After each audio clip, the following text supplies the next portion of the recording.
नमस्कार।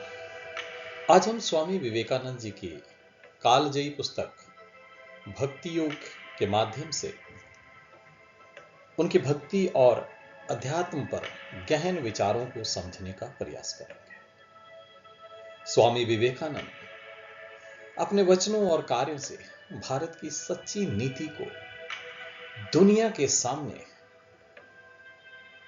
प्रस्तुत किया और ये बताया कि कैसे विविधता से भरे देशों को प्रेम, समानता, भाईचारे और एक सूत्र में पिरोया जा सकता है। उन्होंने पश्चिमी संस्कृति की कमियों को उजागर करते हुए भारत के योगदान को विशेष रूप से रेखांकित किया। नेताजी सुभाष चंद्र बोस ने एक बार कहा था कि स्वामी विवेकानंद ने पूर्व और पश्चिम, धर्म और विज्ञान, अतीत और वर्तमान के बीच में एक सेतु का कार्य किया है। उन्होंने भारतीयों को आत्मसम्मान, आत्मनिर्भरता और आत्मविश्वास का मार्ग दिखाया है। यही उन्हें महान बनाता है।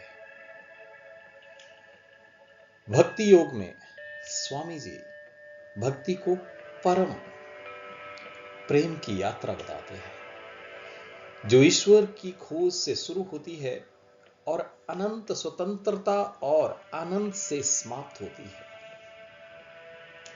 यह भक्ति हमें सिखाती है कि जब हम ईश्वर से प्रेम करते हैं तो हम किसी से प्रेम करने लगते हैं, हर किसी से प्रेम करने लगते हैं। ऐसी भक्ति में कोई स्वार्थ नहीं होता और यह हमें सच्चे आनंद का अनुभव कराती है। स्वामी विवेकानंद कहते हैं, भक्ति कर्म और योग से भी महान है, क्योंकि यह स्वयं ईश्वर के लिए होती है, ना कि किसी व्यक्तिगत लाभ के लिए। लेकिन ये भी चेतावनी देते हैं कि भक्ति का गलत रूप कट्टरता में बदल सकता है।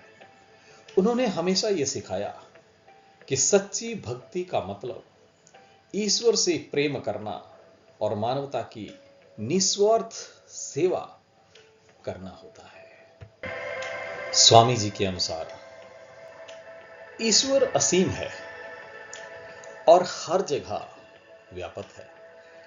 चाहे हम राम, कृष्ण या शिव की पूजा करें, हम अंततः उसी अनंत शक्ति से जुड़ते हैं।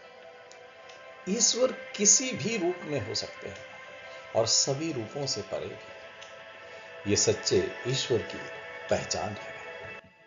स्वामी विवेकानंद ने इस बात पर जोर दिया कि एक गुरु का मार्गदर्शन हमारी आध्यात्मिक यात्रा को सरल और सार्थक बनाता है। उनके अनुसार जीवन में संतुलन लाना, ईश्वर से प्रेम करना और मानवता की सेवा करना ही सच्ची भक्ति का उद्देश्य है। तो आइए भक्ति के इस पवित्र मार्ग पर चलें और अपने जीवन को प्रेम, शांति और आनंद से भर दें। स्वामी विवेकानंद के विचार न केवल हमें प्रेरणा देते हैं, बल्कि हमें एक बेहतर इंसान बनने की दिशा में आगे बढ़ाते हैं।